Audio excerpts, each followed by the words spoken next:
Gregory Stafford. Well, thank you very much, Madam Deputy Speaker. At the heart of this bill is a simple test.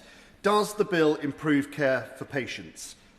Every delay in training, every cancelled clinic, every rota gap caused by workforce instability ultimately lands on the patient. It means longer waits, greater travel distances, and in too many cases, care that comes too late. Recently, I was contacted by my Farnham and Borden constituent, Dr. R, I'll call her, a UK-trained medical graduate.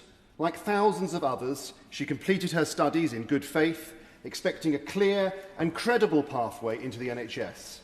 Instead, she now finds herself in a system where non-training posts are disappearing, competition ratios for training places are rising sharply, and the holding pattern roles that once allowed junior doctors to remain clinically active while reapplying have all but vanished. This is not a niche concern affecting a handful of individuals. It is a systemic failure that directly impacts patients. When trained doctors are unable to progress, fewer reach consultant and GP level in the years ahead. Services become overstretched, continuity of care is lost, and waiting lists grow even longer. So that is why I support the intention behind the bill. Prioritising UK medical graduates, ensuring that the UK Foundation programme is genuinely delivered in the United Kingdom, and restoring confidence in the medical training pipeline are all necessary steps if we're serious about rebuilding capacity in the NHS for the benefit of patients. I have supported amendments to this bill because I think they strengthen those aims. They ensure that UK medical graduates are properly recognised as such, that training programmes are UK-based in substance rather than in just name, and that the allocation of training places is grounded firmly in merit, clinical knowledge, aptitude and performance.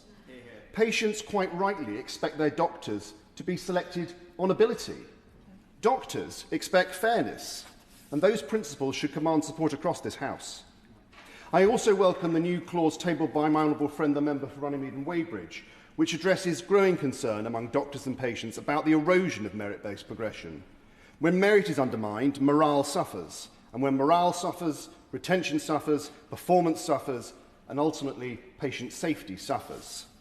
So, Madam Deputy Speaker, the context for this bill matters.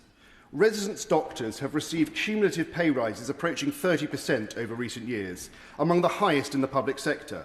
Despite this, industrial action has continued. It is increasingly clear that the BMA is determined to extract every possible concession from the government, using sustained disruption as leverage. While I don't align myself with some of the Secretary of State's more inflammatory language, I do share the realisation he has belatedly reached. Repeated above-inflation pay settlements have not brought this dispute to an end, and further concessions risk rewarding brinkmanship rather than restoring stability for patients. However, in pressing its case so aggressively, the BMA has inadvertently shone a spotlight on a genuine and serious problem in the system. A broken training and progression pathway that leaves UK doctors without secure routes into the NHS.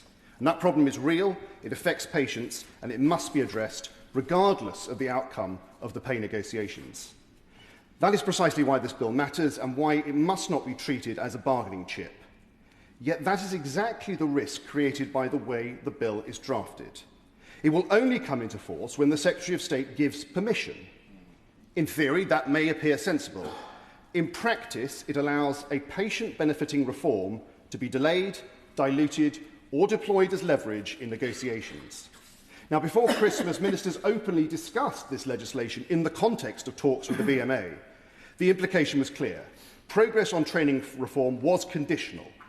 Now, months later, with industrial action ongoing, it appears the same dynamic may be emerging again. And that approach undermines confidence among the doctors and, far more importantly, undermines care for patients. If a measure will improve the NHS for patients and doctors alike, it should be implemented because it is right, not because it is tactically useful.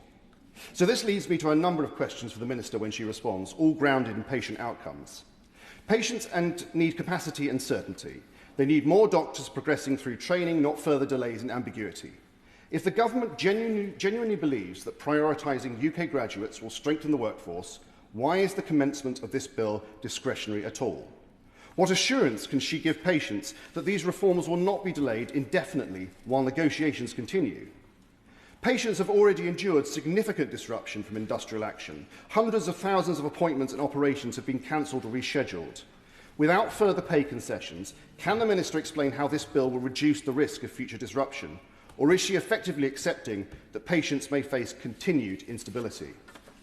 There's also the question of scale. The BMA itself has said that this bill does not go far enough to close the gap between applicants and the available training posts. So what assessment has been made of how many UK graduates will still be unable to access foundational specialty training even after this legislation is passed? And what does that mean for the patient access to care in coming years?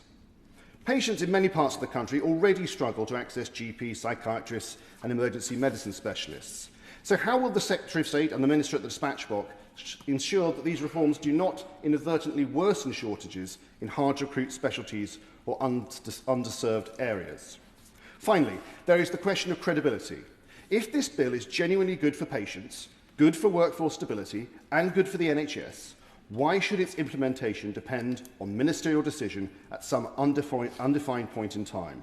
Why not give doctors and patients certainty by bringing it into force immediately on royal assent? Madam Deputy Speaker, this House has a responsibility to put patients first, not to leave patient care hostage to industrial negotiations. That is why I strongly support Amendment 1, which would ensure that the bill comes into force at the moment of royal assent.